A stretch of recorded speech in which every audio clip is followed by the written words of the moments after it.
el puente. Muchas Buen día, gracias. profesor. ¿Qué tal? ¿Todo en orden? Sí, todo bien, Ya maestro, ¿y más usted? ¿Todo descansados. bien? Así es, así es. Sí, Qué maestro. bueno. Profesor, de cumpleaños Emerson. Muchas felicidades. No, Ahorita le cantamos las mañanitas y esperamos el no. pastel, aunque sea por Uber o Didi Foods. Sí, gracias, Pero gracias. para cada quien, por favor, ¿sí? Claro. Muy bien, feliz cumpleaños, pásela muy bien, aunque sea ahorita la pandemia. Bueno, el año pasado supongo que también le tocó, ¿verdad? Iba iniciando apenas este asunto, ¿no? Pues casualmente el último día bueno, que estaba abierto todo, pues fue el 16, yo me acuerdo que sí alcancé a armar algo chiquillo ahí. Y ya después, como al día siguiente, ya se cerró todo. Entonces, apenitas el año pasado. Bueno, bienvenido al club de los encerrados. Sí, ya tocaba, sí. Pues sí lo alcanzó este asunto hasta este momento. Muy bien, qué bueno, pásela muy bien. Gracias. Pero bueno, ahí le deberán la fiesta sorpresa para tal vez el próximo año. Así es, así Muy es. Sí, bien. gracias, maestro. Gracias. Ok, muy bien. Vamos entonces a comenzar, si no es que hay algún otro cumpleañero o cumpleañera el día de hoy, porque entonces implicaría más pastel, lo cual no me molesta, pero bueno. Eh, Permítanme iniciar la grabación de la clase antes de cualquier cosa. Tal vez de esa manera quede registrado la celebración.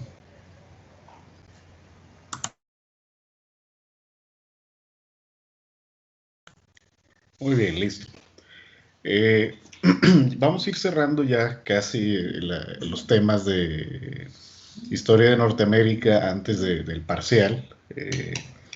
Quedó pendiente un texto para la clase de hoy. Ahora hubo un poquito más de tiempo para revisarlo. De cualquier forma, no era un texto muy extenso.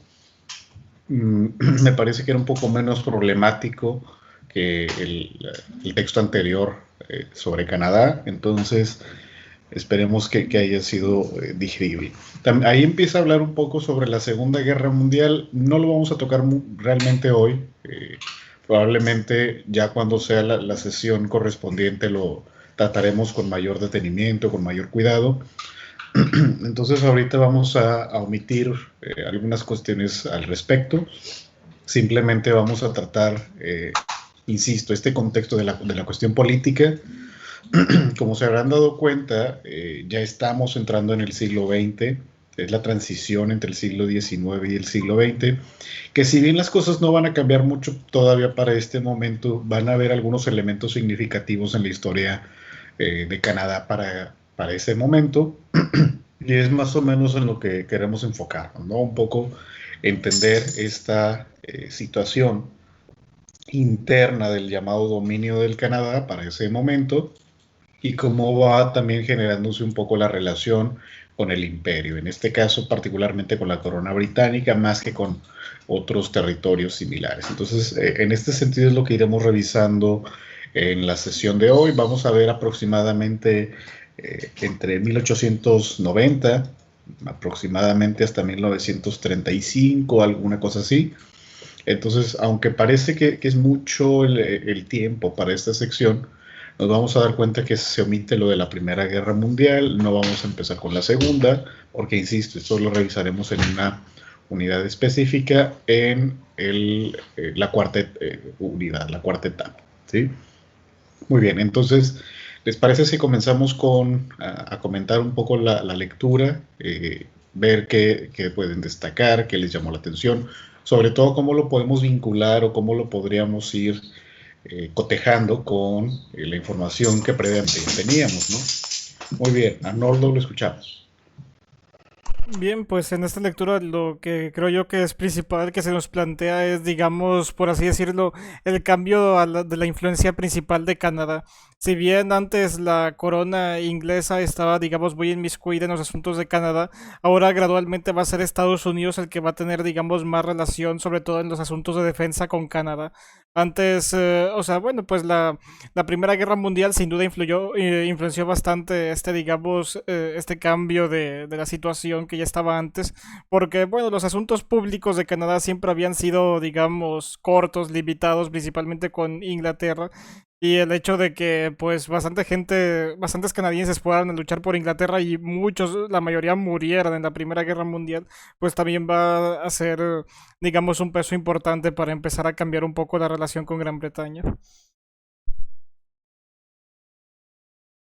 Efectivamente, insisto, aunque no revisamos todavía el tema de la Primera Guerra Mundial, sí tenemos algunos elementos para mencionar, por ejemplo, el hecho de esa reticencia, sobre todo de la facción liberal, de incorporarse en un conflicto que no veían como propio, ¿sí?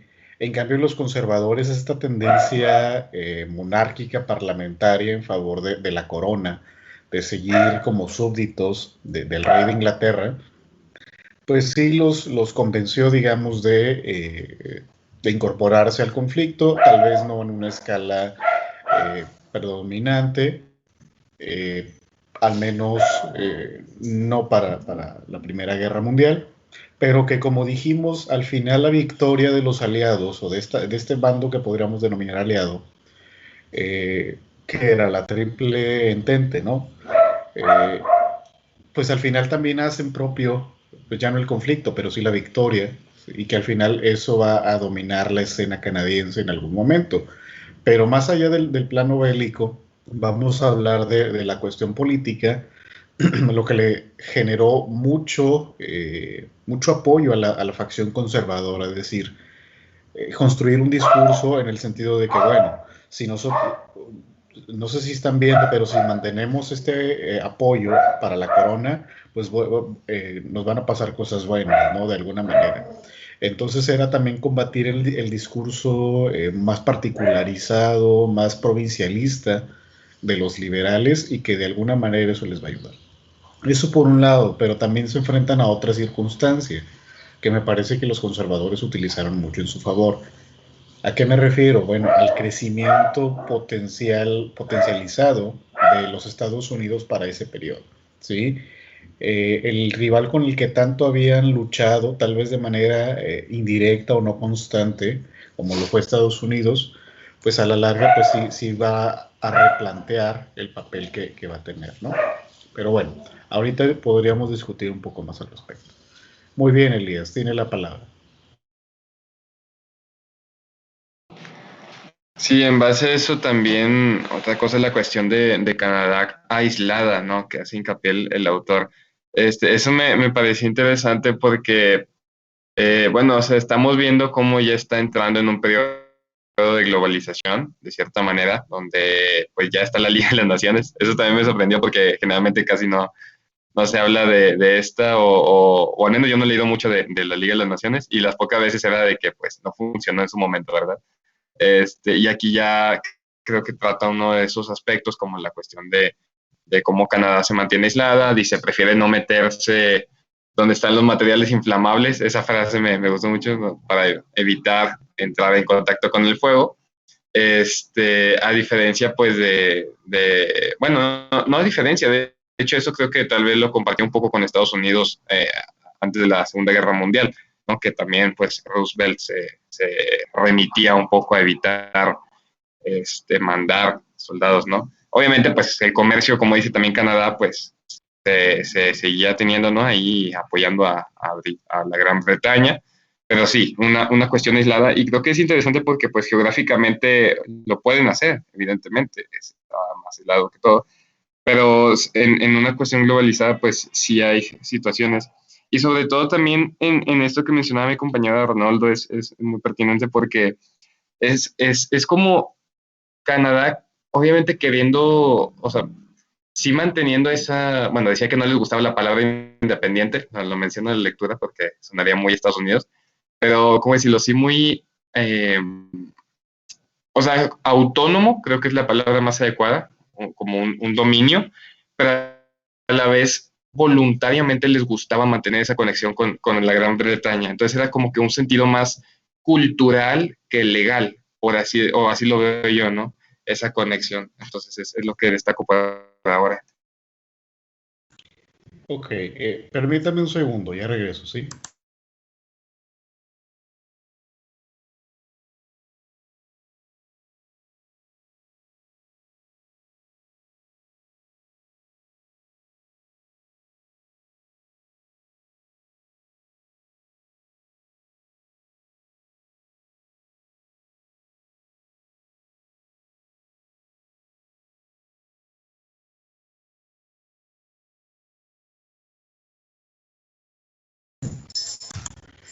Bien, disculpen, ya estamos de regreso.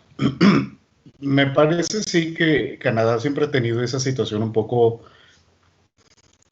extraña, un poco ambigua en el sentido de que, por ejemplo, en este caso al final de la Primera Guerra Mundial vemos una tendencia generalizada de los países, sobre todo de los países participantes directamente en el conflicto, de replegarse, de ser un país, unos países que trataban de irse o de retraerse, ¿sí? Y mantener la consistencia interna para reorganizarse, para fortalecerse, para lo que ustedes quieran, ¿no? Pero el caso de Canadá es muy particular en el sentido de que, bueno, al mismo tiempo te pretendes replegar o retraer, pero al mismo tiempo hay diferencias internas, pero al mismo tiempo perteneces a una estructura supranacional como es la Comunidad de Naciones y luego ahora, la Comunidad Británica, perdón, y ahora está la Liga o la Sociedad de Naciones, que regularmente la conocemos así. Entonces sí pasa por este trance, estas particularidades, Canadá y otros países que se ven en una situación similar. Pero me parece que Canadá lo va a hacer con mayor fuerza porque para ese momento ya estaba generando una economía ya no solo basada en el autoconsumo, sino que estaba desplegándose más allá. Y luego tienes a Estados Unidos, también tienes que corresponder con el Imperio Británico, y luego está esto de la Liga de Naciones, y aparte están los enfrentamientos Quebec-Ontario, y luego están las provincias del oeste o los territorios del oeste que están siendo olvidados, digamos. En fin, el caso es que la situación no era tan fácil para Canadá, por eso insistían sobre todo la línea conservadora, buscar puntos de anclaje o puntos en común que evitaran la fragmentación del dominio del Canadá. Entonces me parece que efectivamente el punto de anclaje principal va a ser pertenecer a la colonia, pero como súbditos a la corona británica, sí manteniendo su autonomía, pero con este vínculo simbólico o cultural con la metrópoli, ¿no? Que a la larga eso les va a permitir sobrevivir y continuar en el rumbo que hasta cierto punto llevaba, ¿no? Pero bueno, ahorita podríamos también ampliar al respecto. Muy bien, David, eh, sigue usted adelante. Sí, la verdad la lectura fue bastante interesante y hay bastantes aspectos que podemos mencionar. Yo me gustaría más que nada enfocarme en dos. En el primero es que a través de la lectura nos hablan mucho de William King, que fue el líder del Partido Liberal por cerca de más de como 25 años, y es quien podemos ver como un sucesor a Wilfrid Laurier, que también fue el primer ministro canadiense por cerca de 15 años. William King fue ministro por bastantes años también, entonces podemos ver cómo el Partido Liberal toma un personaje y luego toma otro personaje. Otro punto también es que lo que podemos también observar en la lectura es que nos menciona que el Partido Liberal tenía, no la obligación, pero tenía muchas responsabilidad o muchas necesidad de seguir los pensamientos que tenían los habitantes de Quebec, que era su bastión político, hasta los 90, que es cuando llega el bloque quebequí. Pero Quebec es bastante importante porque ellos ocupan la mayor parte de los asientos del Parlamento del Partido Liberal estaban en Quebec. Como el Partido Conservador los tenía en Ontario, el Partido Liberal los tenía en Quebec. Y podemos ver cómo Quebec también se mueve en dirección opuesta al resto de Canadá. Nos menciona la lectura que el 70% de los habitantes de Quebec para 1942 estaba en contra de mandar más tropas a ultramar, mientras que el 80% de la población fuera de Quebec estaba a favor de mandarla. Entonces podemos ver también cómo ahí el Partido Liberal tuvo que tomar decisiones que complacieran tanto a los habitantes de Quebec, pero tampoco les hiciera perder apoyo en otras partes de Canadá, porque no pueden tener el gobierno si no mantenían pues sus asientos en Quebec. Y un último punto es, nos menciona el Partido Progresista. Fue un partido que duró cerca de 15, 10 años, pero que si bien nunca logró tener más de 50, creo que 50 o 60 escaños, el Parlamento en aquel entonces creo que tenía 220 escaños. Fue un partido relativamente pequeño, pero durante su existencia podemos ver cómo utilizaron su pequeña influencia que tenían en las provincias más centrales para poder formar gobiernos, porque ningún partido había obtenido la mayoría en el Congreso, en el Parlamento, por lo que había necesidad de realizar un gobierno de coalición, y es donde entra el Partido Progresista, que salía con los liberales. No funciona en la primera ocasión, pero vemos como también un partido de tercera vía también puede tener influencia en un sistema parlamentario, a diferencia de un sistema como el mexicano, como el de Estados Unidos. Muy bien, David, muchas gracias. Qué bueno que hace ese apunte, porque aquí podríamos también ver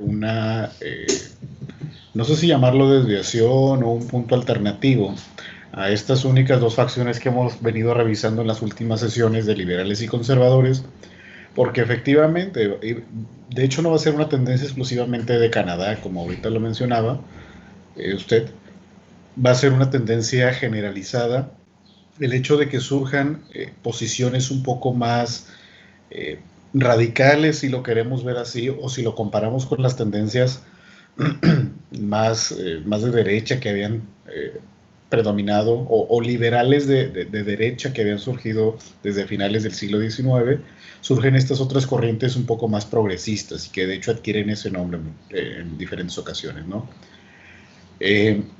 Por varias razones. Una, por el apogeo del imperialismo y del capitalismo industrializado, que para ese momento, finales del XIX y principios del XX, va a tener un crecimiento exponencial, principalmente en Europa.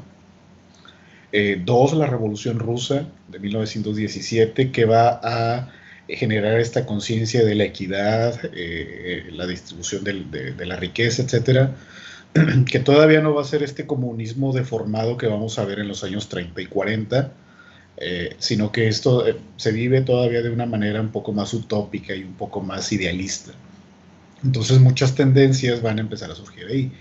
Otra es el surgimiento de las corrientes anarquistas.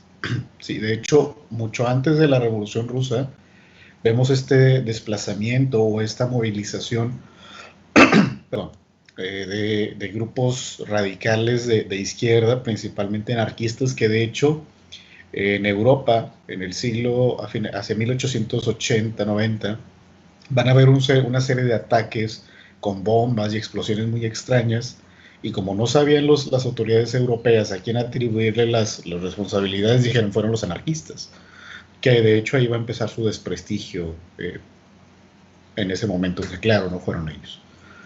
No todos al menos. El caso es que van a surgir alternativas políticas para hacer frente a este dominio de la producción industrial, que obviamente se concentraba en zonas urbanas. ¿Qué pasa entonces? Bueno, se va a desatender el área del campo y van a empezar a surgir estas otras tendencias más radicales hacia finales del 19 y principios del 20, buscando atención y mayor representación, pero sobre todo apoyo económico para que el campo siga activo, ¿no? Que era la fuente de sustento de mucha gente hacia el oeste de Canadá, ¿sí? La Primera Guerra Mundial va a interrumpir un poco este proceso, va a estabilizar un poco las cosas, ¿sí? Porque se requería el apoyo, la unidad, etcétera. Pero cuando termina la Primera Guerra Mundial, como que se reactivan, digamos, las movilizaciones o las tendencias un poco hacia izquierda. Insisto, uno por que la industria repunta y dos por la revolución rusa. Entonces sí va a ser una constante esa aparición, tal vez esporádica, de grupos de izquierda ciertamente radicales, pero que ahí se van a mantener, ¿no? Buscando representación en el gobierno, pero sobre todo apoyo para mantener sus actividades económicas, que insisto, no eran de todo, que no eran industriales, entonces no encajaban, digamos, con el modelo que los grupos políticos mayoritarios estaban sugiriendo, ¿sí? Muy bien. Ricardo, lo escuchamos.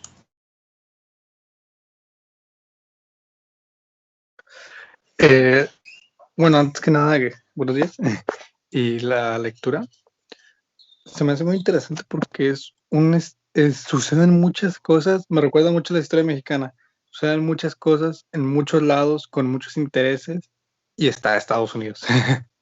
Entonces, me gusta mucho porque sí te deja muy claro que cada uno tiene sus intereses y cada uno va a pelear por ellos, no importa qué. O sea, los conservadores, los liberales, la Unión de Agricultores, bueno, no me acuerdo, Partido de la Unión Unido de los Agricultores o algo así. Me agrada porque ya te das cuenta que Canadá tiene su propia política o quieren ser tan legítimos que hacen uniones. O sea, incluso para hacer una unión donde se pudieran inscribir los socialistas en Canadá, la hacen. Otra unión que pueden hacer por medio de una evangelista que hablaba en una radiodifusora, la hacen. Canadá se inclina mucho por ese lado político porque no quieren tomar las armas y mucho menos van a actuar violentamente por su tendencia de ser pacíficos, lo cual me gusta mucho, me impresiona. También es interesante que Canadá, que Canadá tiene no diría esta floja, no me conviene que Gran Bretaña me controle, pero tampoco me conviene que Gran Bretaña se vaya, porque varias veces en la lectura dice de que, ok, Canadá aprobó esta ley y les dio armas a los liberales, lo cual está en contra con el acta que tenía con Gran Bretaña. Canadá firma prácticamente una independencia de Gran Bretaña, pero sigue siendo amiga o aliada de Gran Bretaña. Gran Bretaña dice, oigan, el ministro de Canadá, King, si no me equivoco, le dice a Hitler, si Gran Bretaña va a la guerra contra ustedes, nosotros vamos, pero tenemos que hablarlo con nuestro Congreso. Eso no, que estamos con Gran Bretaña, pero primero Canadá para Canadá. Es interesante porque aquí sí Canadá quiere reflejar toda su legalidad por medio de los órganos que tienen ellos, de gobierno, de representación, para tener una validación, si es que se podría decir de alguna forma, para demostrar incluso con Estados Unidos que Estados Unidos viene y ellos como que sí, pero esperemos a que nuestra política decida. No es una entrada máxima o no es una intervención máxima. Es Canadá queriendo aislarse y sabiendo que Estados Unidos es Estados Unidos y que Gran Bretaña también es Gran Bretaña. O sea, es como estar en un punto de medio. Son muy moderados y me gusta eso. Y pues sería todo. Muy bien. Me parece interesante una de las observaciones que hizo en el sentido de decir, de comparar a México con Canadá o Canadá con México, de estos intereses regionales, de la diversidad cultural, de la oposición centro-provincias o regiones. Ya habíamos discutido el asunto de lo de la provincia en México. Y varias cosas así, ¿no? La forma en que trataron de resolver los problemas, ahí también podríamos hacer otra comparación, ¿sí? Efectivamente, Canadá buscó alternativas más pacíficas, dialogadas, basadas en la ley, en la organización, etcétera. Y por eso es que no vamos a ver conflictos escalados, ¿sí? O rebeliones armadas importantes en el caso de Canadá, a diferencia de México, ¿sí? Por ejemplo, aquí desde la Revolución de Tuxtepec, la Revuelta de la Noria, la Revolución Mexicana, las sucesivas conflictos armados en los 20 y principios de los 30 inclusive, no van a permitir una estabilidad y una serie de acuerdos, ¿sí? Aquí la vía más conocida iba a ser la de las armas, ¿sí? En cambio, en Canadá, el rumbo institucional va a ser mucho más temprano y efectivo, pero también hay que entender una cuestión, que también es algo de lo que decía Ricardo, ¿sí? La intervención de Gran Bretaña va a tener mucho que ver en este sistema, ¿sí?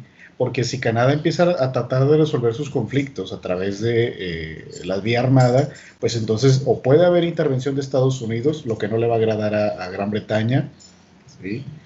O la otra, ¿sí? Gran Bretaña va a tener que implementar una mayor autoridad, más rígida, ¿sí? Más directa y restarle autonomía a Canadá.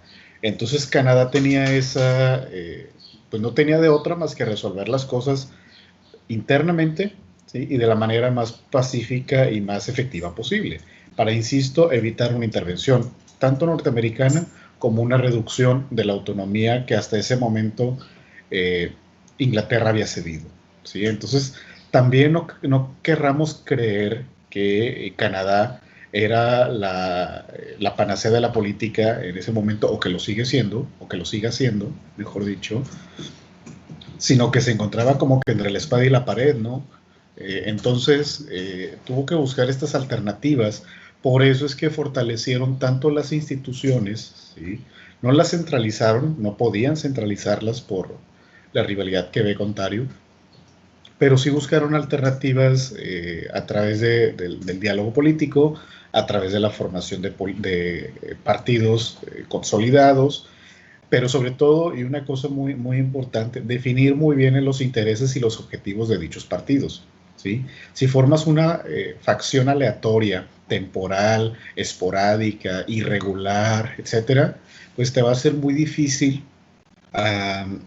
tener una voz colectiva, ¿sí? O de representación. Entonces Canadá, insisto, entre esta espada y la pared de restarle autonomía por parte de Inglaterra o una posible intervención norteamericana, por eso tuvieron que fortalecer el juego político, y en parte es por esa razón por la que se encuentran aquí. Insisto, no es porque fueran naturalmente pacíficos, ¿sí? Recuerden que cuando construyeron el ferrocarril mandaron tropas en el ferrocarril a suprimir la revuelta, ¿sí? Si por ellos hubiera sido, tal vez le hubieran seguido. Pero insisto, fue más circunstancial que innato este asunto, ¿sí? Complementa Ricardo su comentario diciendo que las instituciones en Canadá estaban realizando reformas laborales en los 20, mientras que México estaba en guerras. Efectivamente, ¿no? Tiene que ver con mucho esta cuestión. Muy bien, Elías, tiene la palabra.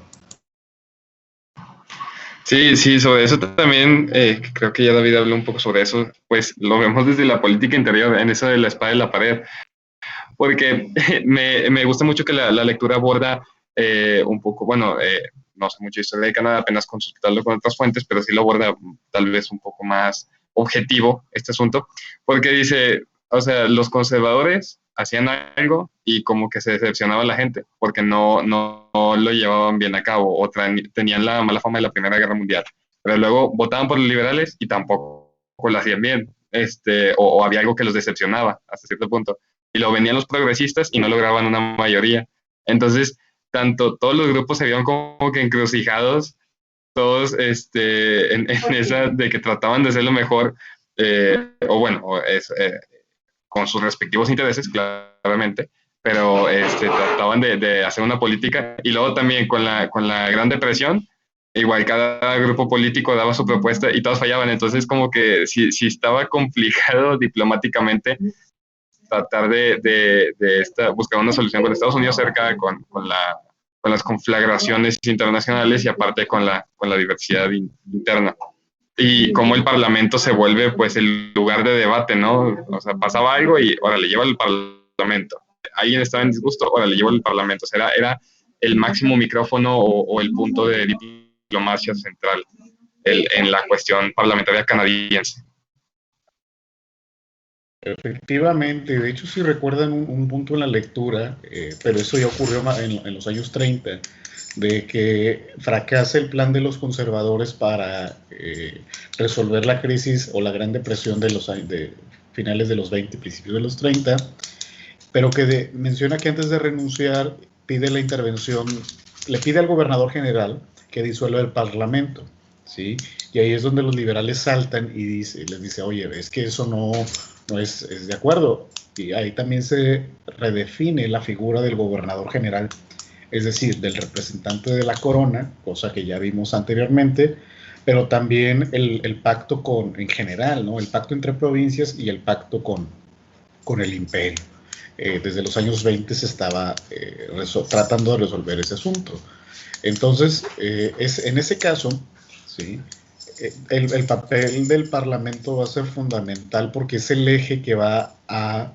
es el crisol en donde se ven representados todos los intereses, o la mayoría de los intereses, de los canadienses. Y hablo de los canadienses en general, no solo de Quebec, no solo de Ontario, sino de prácticamente todas las provincias que tenían representación. Además, no olviden también que en el último cuarto del siglo XIX, los territorios, ¿sí?, también tuvieron representación en el Parlamento, ¿sí?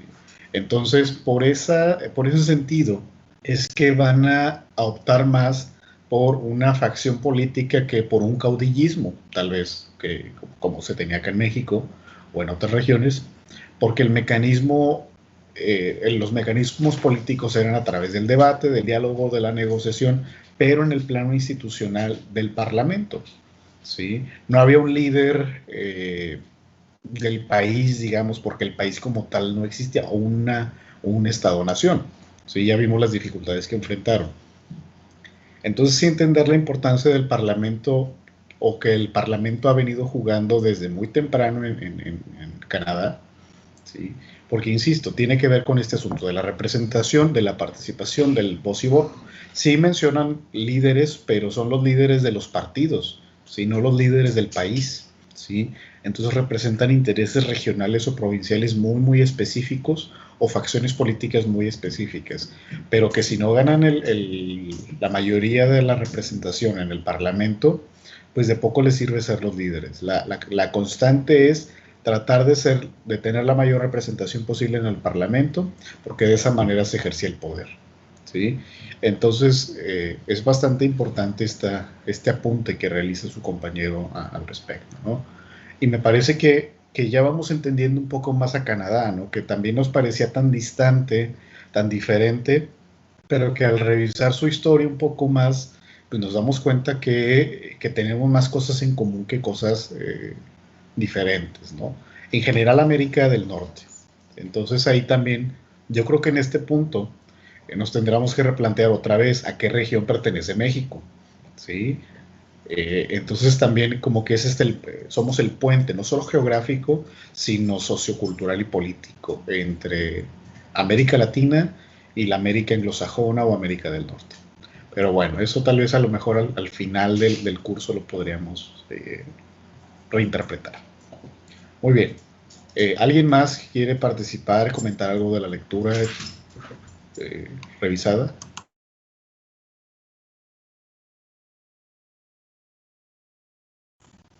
Muy bien, entonces vamos a ver algunos apuntes, algunos aspectos específicos para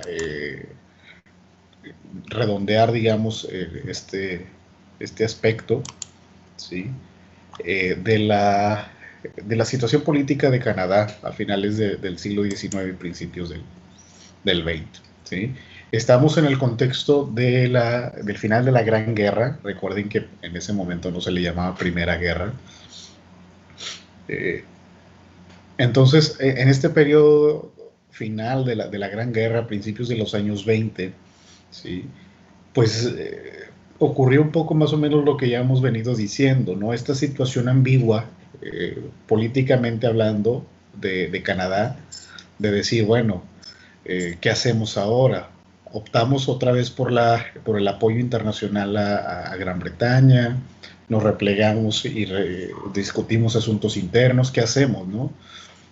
Y esos debates o esa encrucijada en la que se encontraban fue lo que ocasionó estos vaivenes o esta transición entre un gobierno liberal y uno conservador. Porque, insisto, de acuerdo a cada circunstancia o a las circunstancias, es cómo se iban a ir las preferencias políticas del electorado. Y creo que esa es una cuestión también muy importante, y esa es una diferencia muy grande respecto a México, ¿sí? Pero que Estados Unidos y Canadá comparten mucho, la participación cívica o la participación de la población. Sabían que el destino del país o del dominio del Canadá dependía de ellos y que si querían mantener, y que si esa autonomía por la que tanto habían luchado la querían mantener, pues tenían que ponerla en práctica, ¿no? A través de estos mecanismos, no solo parlamentarios y de los partidos, sino a través de varios elementos que ahorita revisaremos con detenimiento.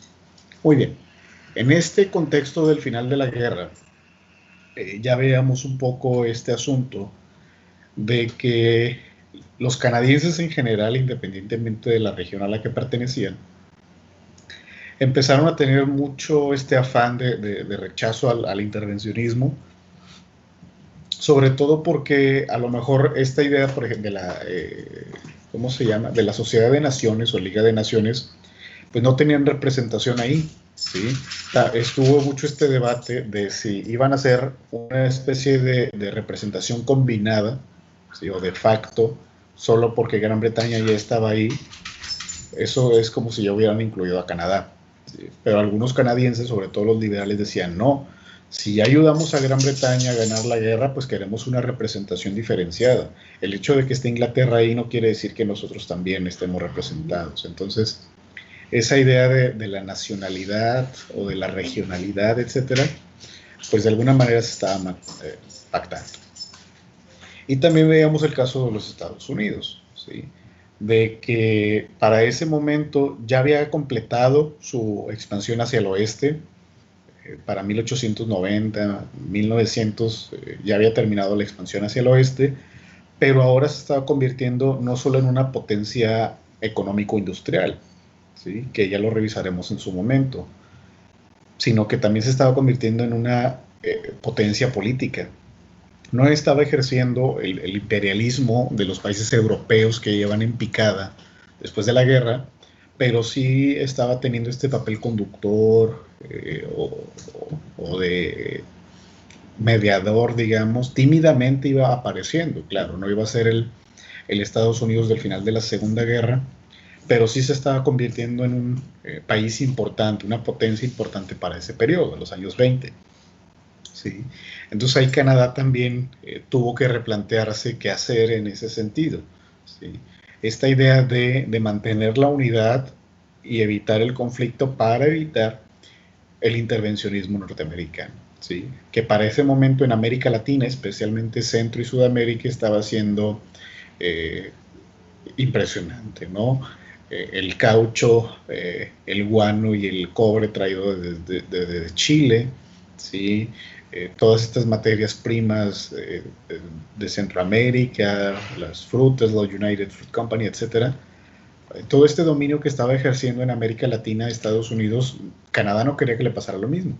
Por eso es que también el rumbo de la política que tenía que definir un sistema económico pues que le redituara más, ¿no?, que fuera más provechoso, porque eso también les iba a garantizar un poco más de autosustento. ¿Sí?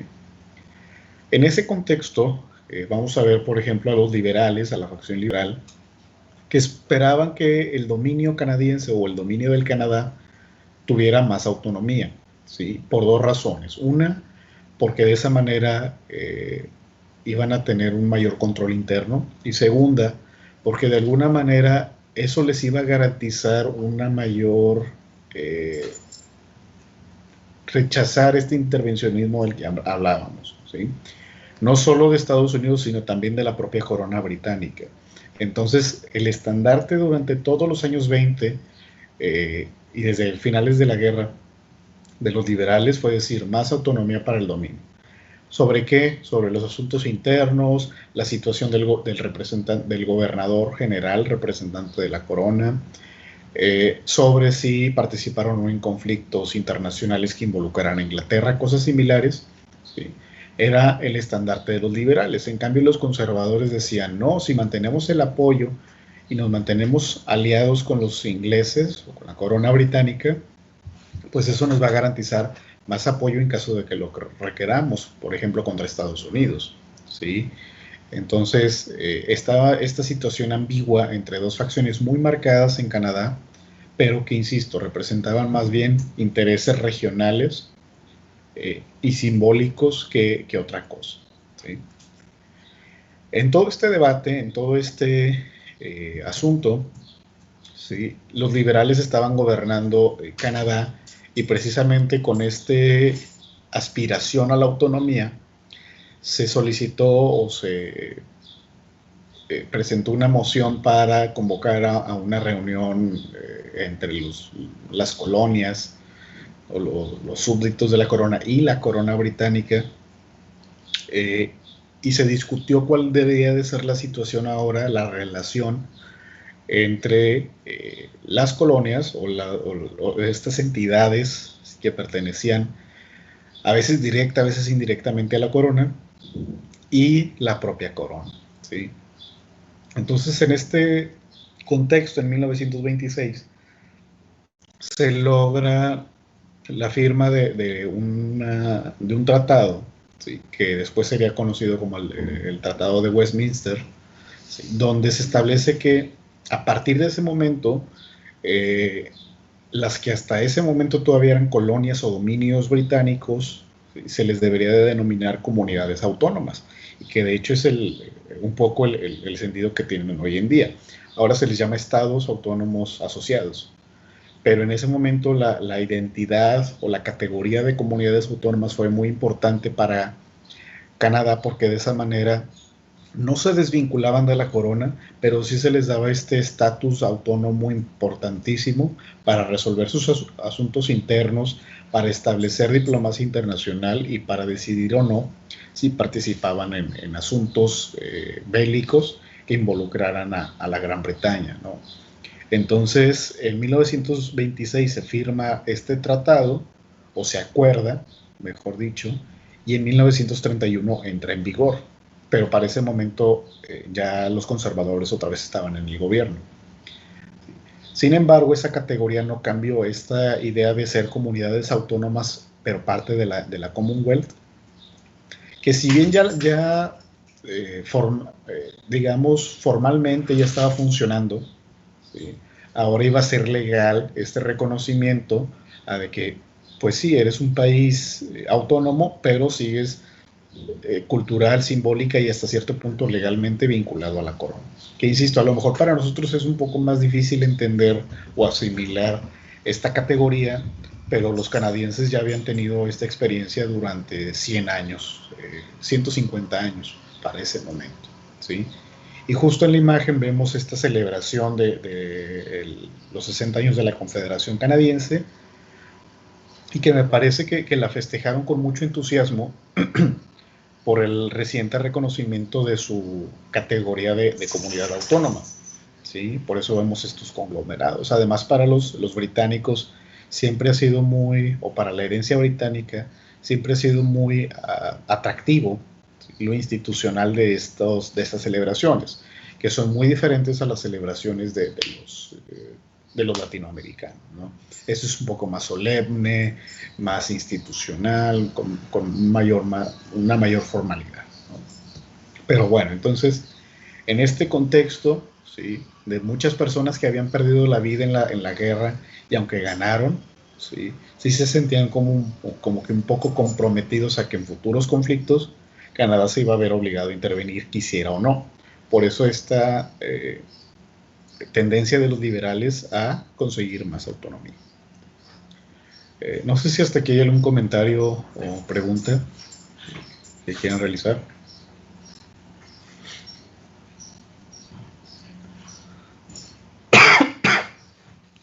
¿Todo bien?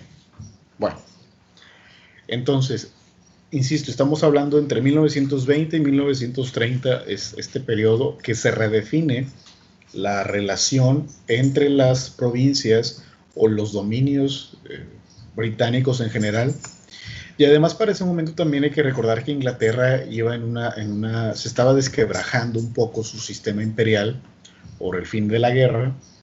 Entonces ya no fue la potencia de antaño, de la época victoriana, ¿sí? Entonces también tuvo que replantearse desde Europa qué posición o qué situación tenían que enfrentar. De hecho, para ese momento Inglaterra ya le interesaban más los asuntos europeos, ¿sí?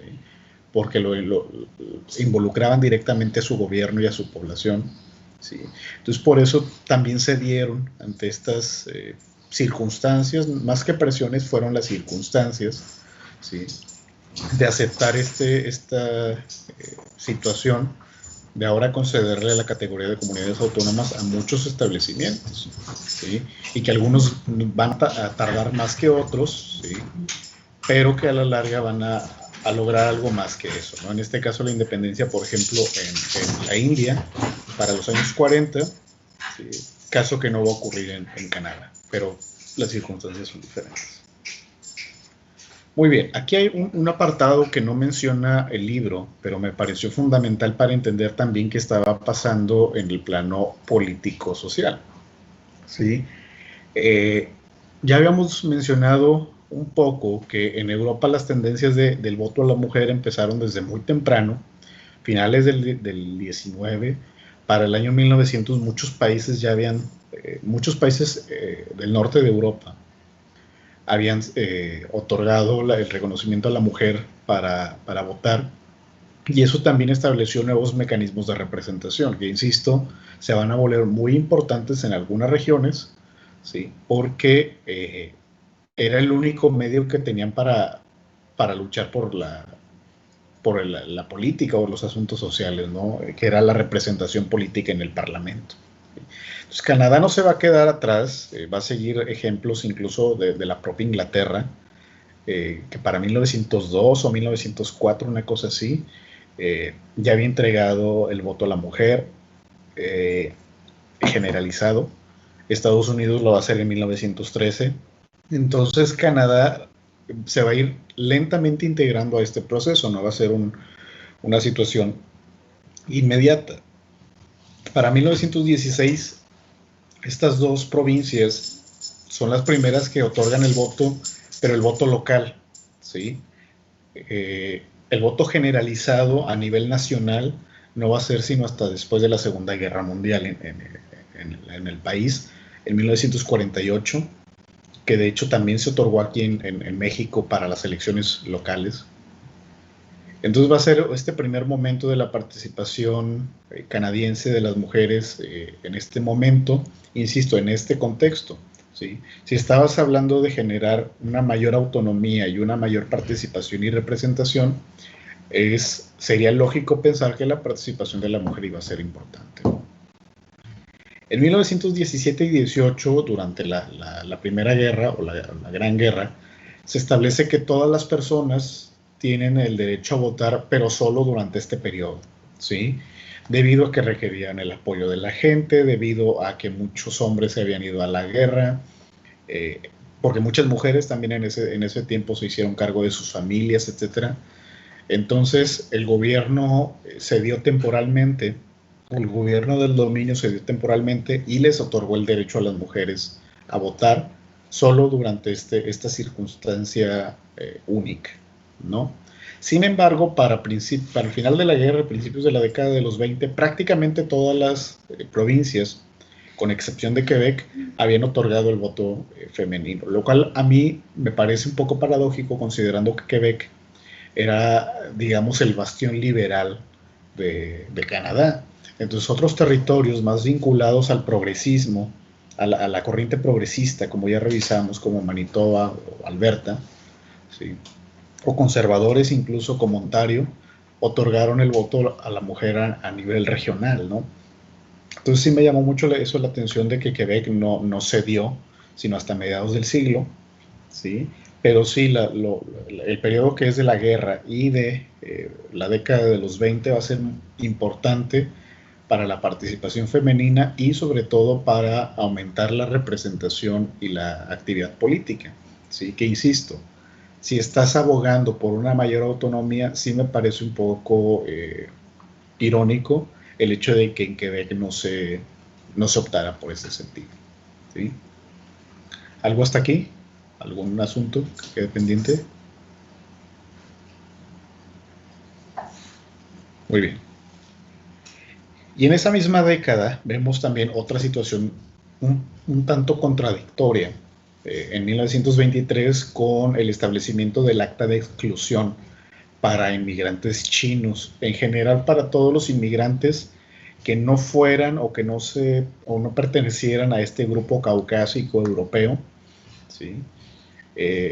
Por varias razones, ¿sí? El gobierno vio que la inmigración era benéfica, la fomentó por esta expansión hacia el oeste que tenía desde hace unos años, o hace unos 40 años, ¿sí?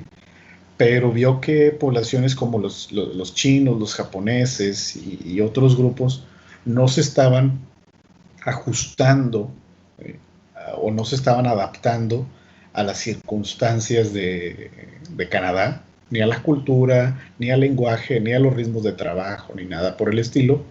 Entonces por eso expidieron esta acta que se mantuvo como unos 20, 30 años, una cosa así, que impedía la migración de grupos asiáticos.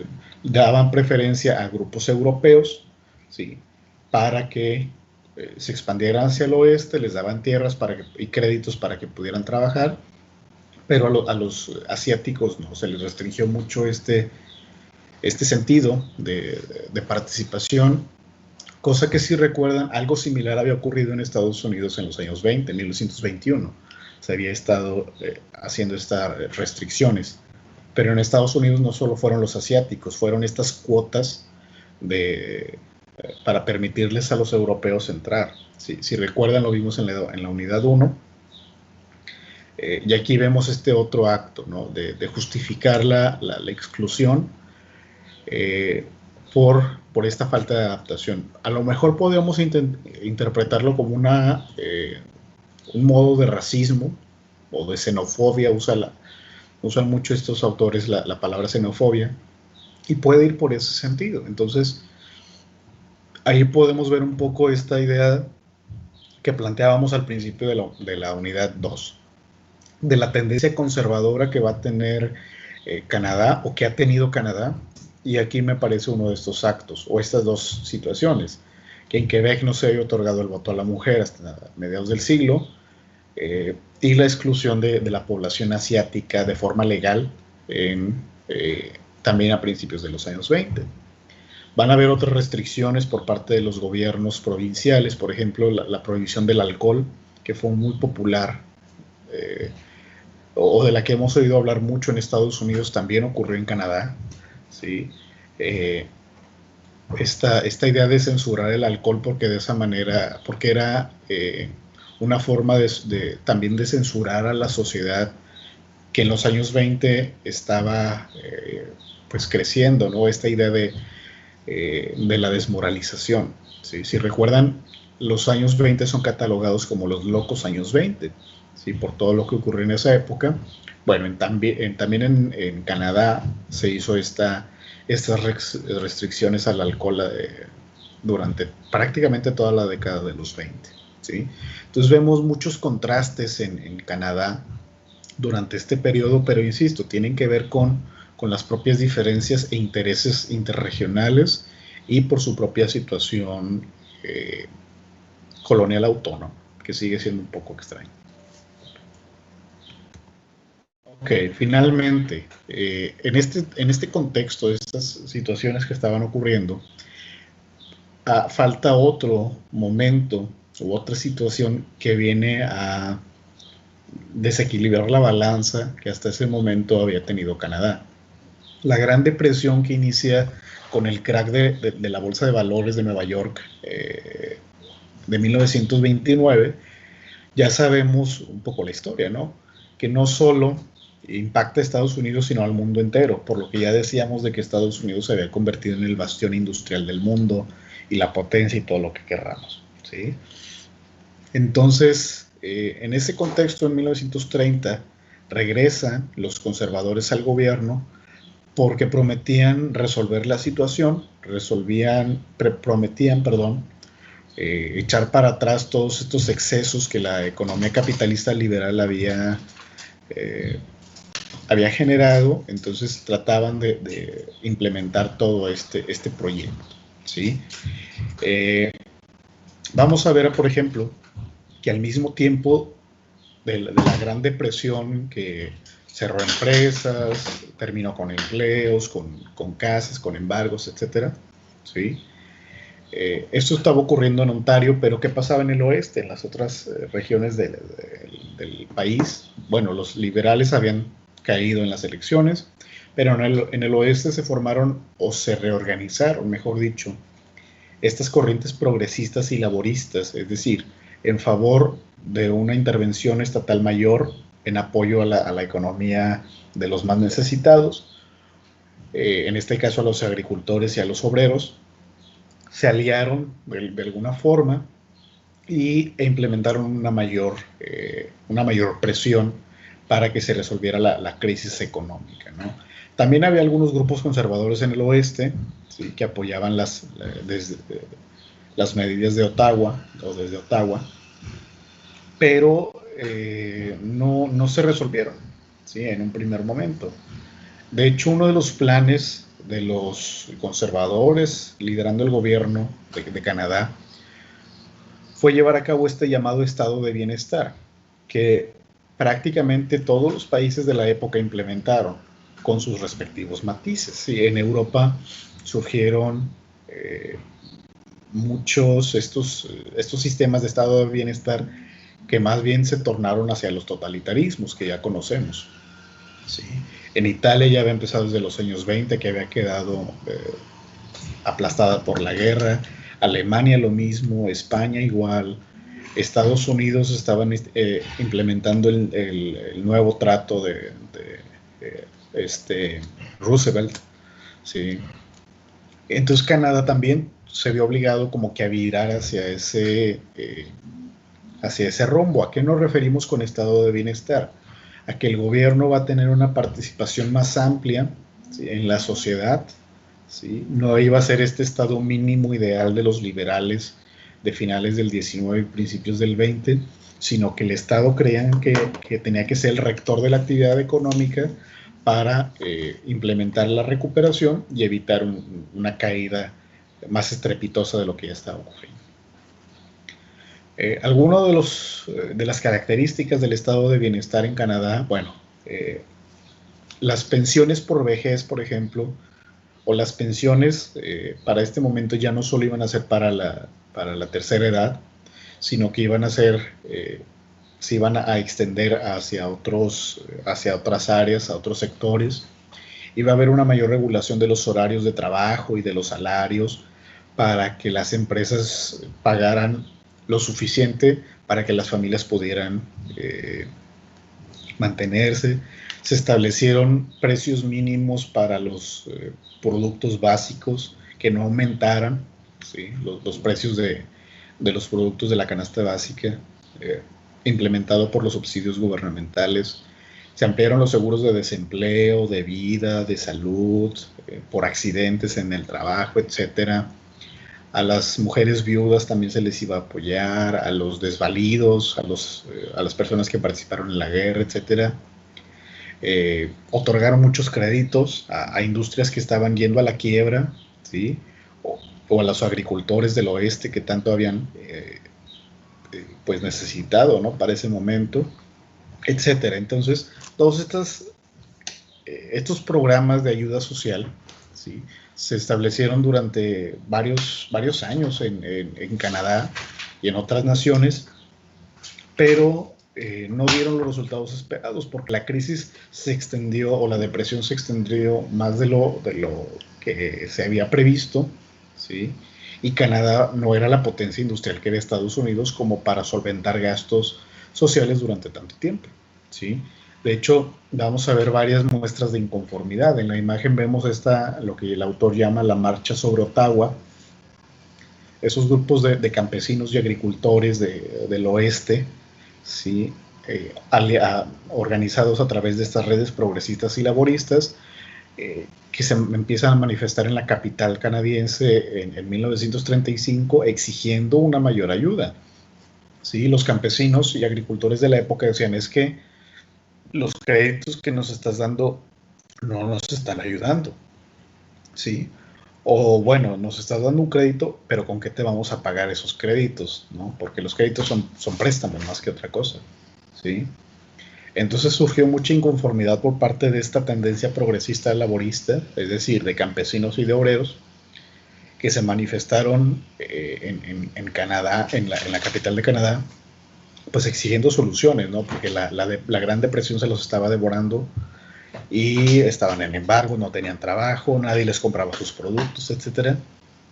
Entonces esa fue una excusa o una justificación, mejor dicho, que utilizaron los liberales en la época y decir, oye, estamos viendo un aumento de la participación del Estado, cosa con la que no estamos de acuerdo, y aparte no está resolviendo las cosas. Entonces, ¿cómo puedes tú justificar la presencia del Estado, ¿sí?, en la sociedad si,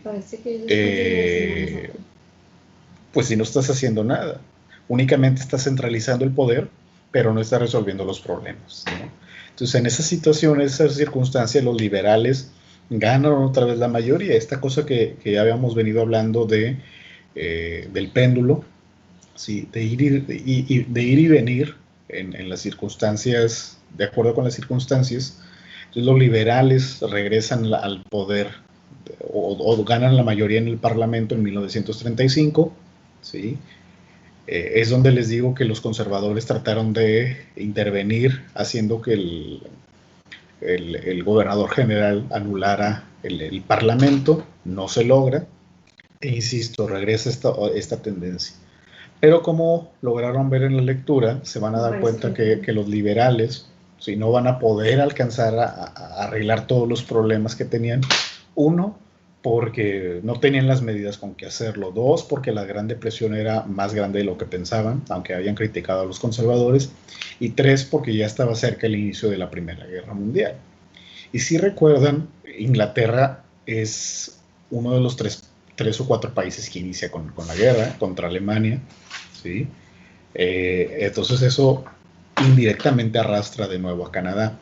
Entonces se interrumpe mucho de este flujo de arreglo que trataban de hacer los canadienses en la época, pero bueno, esa ya es otra historia que iremos revisando en otro momento. Entonces, como si se fijan, va a haber esta distensión constante entre facciones políticas y entre gobiernos, ¿no? Entre gobiernos parlamentarios para ese momento. Muy bien. No sé si queda alguna duda, algún comentario sobre esto. Quizás es muy curioso ver cómo Canadá, un país que quizás es así como que muy idealizado generalmente, realmente tiene su historia toda llena de discusiones políticas bastante acaloradas y bastante duraderas sobre todo.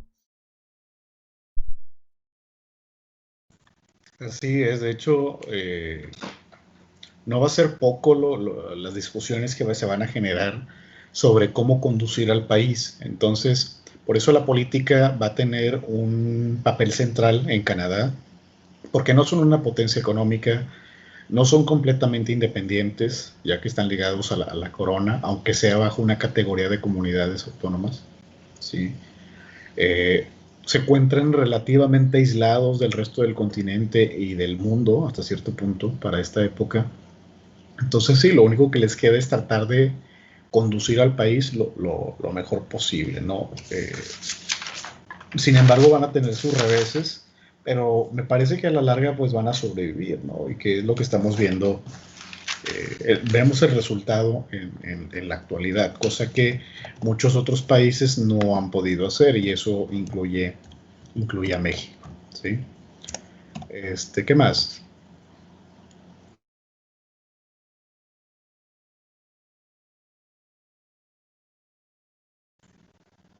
¿Ya no hay comentarios? Sí, Miguel, tiene la palabra. Sí, a mí me pareció interesante como un inicio, Canadá siempre, bueno, ya hemos recalcado eso, la importancia de Canadá diferenciándose de Estados Unidos, sintiéndose más independiente, siempre como más parte de Reino Unido incluso, y ahora que surgen estos problemas con la Gran Guerra, la Gran Depresión y posterior la Segunda Guerra Mundial, Canadá se ve hasta cierto punto protegido o en una alianza inesperada por Estados Unidos, lo cual a un inicio como que rechazan a efectos prácticos, pero al final se va acomodando la idea de, bueno, pues realmente no nos están pidiendo nada, ya nos están aquí protegiendo, ya nos estamos amistando un poco, a lo mejor surge algo de comercio, el New Deal parece bien, entonces eventualmente, y de manera un poco irónica, Canadá ya se considera más americana que de la Commonwealth, del Reino Unido. Y surge como un compromiso que menciona la lectura por Estados Unidos y de Canadá de defender a América, pero ya como continente. Y de hecho, bueno, pues no lo menciona la lectura, pero tengo entendido que durante la Primera Guerra Mundial, a la reina de ahorita, Isabel II, creo, no sé mucho la realeza, pero parte de la nobleza y las princesas huyeron de Europa y se refugiaron en Canadá justamente. Entonces, supongo que hay todavía más compromiso por defender al continente mismo, porque lo estaban también habitando parte de la corona. Así es, digo, en este caso Estados Unidos igual va a ser un punto de discordia o un punto, mejor dicho, de ambigüedad en la historia canadiense, porque decir, bueno, pues a lo mejor no es tan malo aliarse un poco con Estados Unidos, o es mejor tenerlo de amigo que de enemigo, ¿sí? Entonces, siguiendo esa lógica, a la larga les va a implicar que los canadienses pues busquen llevar una relación más amistosa con Estados Unidos, porque, insisto, el hecho de que se hayan convertido en una potencia, pues, ¿qué prefieres? Que una potencia que sea vecino tuyo se vuelva tu enemigo, pues no es muy viable. Algo similar ocurrió en México también, ¿sí? Que si bien el colapso revolucionario, tratado por Frederick Katz y otros autores, pues sí debilitó la presencia inglesa y al final pues estamos al lado del vecino, lo tenemos como vecino Estados Unidos, pues era mejor tener una relación más cordial. Entonces me parece que sí, efectivamente algo similar le pasó a Canadá, para evitar la mayor cantidad de reveses posibles, ¿sí? Y no echarse a un enemigo como lo estaba haciendo ya Estados Unidos para los años 20 y 30, que aunque debilitado por la Gran Depresión, vamos a ver que a la larga pues fue la mejor decisión para ellos, para los canadienses, porque la Segunda Guerra Mundial va a cambiar el panorama totalmente. Muy bien, Ricardo, tiene la palabra. Sí, de hecho, algo interesante y que ayuda mucho a la política interna, que tal vez no lo hemos mencionado tanto, es que lo sigue pensando con la situación mexicana. También algo que pasa es que Canadá tiene núcleos de población bien concentrados. No es una república que esté dividida, o sea, sí está dividida, sí tiene zonas un poco inaccesibles, pero lo más importante está en regiones como Quebec, Ontario, Toronto, y es donde puede suceder la política, porque la población o el grueso de representatividad está ahí. Y también otra cosa importante es que, a diferencia de México incluso, Canadá tiene un sistema ferroviario bien hecho, si es que podemos decirlo así, que permite ¿cómo se llama? El transporte de personas o el transporte de materias. Lo que hace es que el país sea más conectado y también las discusiones políticas puedan ser más obvias, porque así como alguien de Toronto puede ver su realidad, también puede ir a Quebec, por decir cualquier nombre, y ver la realidad de la zona. Ya de esa forma ya no es gente viendo y velando por sus intereses como, no sé, la Revolución Mexicana, donde los agricultores lo veían por ellos, con justos motivos, obvio, donde Carranza veía por ellos con también sus justos motivos, pero al final de cuentas no conocían el país no conocían las necesidades del país en su mayoría, mientras Canadá tampoco es como que tuviesen ese acceso total, pero sí eran más conscientes por sus luchas políticas. Así es, esa circunstancia de la conexión, pues a la larga les va a favorecer, ¿no? Y que de alguna manera van a utilizar en su favor parcialmente o por obvias razones los partidos en su época, ¿sí? o en momentos específicos, pero digo que a la larga fue redituable para ellos, ¿sí? De hecho, aquí les voy a compartir un texto, ¿sí? Un PDF que a lo mejor algunos de ustedes ya conocen, que se llama La Guerra Secreta en México, ¿sí? Europa, Estados Unidos y la Revolución Mexicana, y nos ayuda a ver un poco este sentido nacional, internacional, durante la época en México. Y hay otro, ahorita realmente no me acuerdo el nombre, cuando lo encuentre se los hago llegar, que habla del gobierno o del imperialismo indirecto que ejerció Gran Bretaña en México durante ese periodo, para ver qué estaba pasando con Inglaterra y México en ese contexto. Entonces, ese libro es muy interesante, de un autor pues bastante reconocido, ¿sí? Que ojalá les pueda servir, ¿no? Bueno, ¿algo más?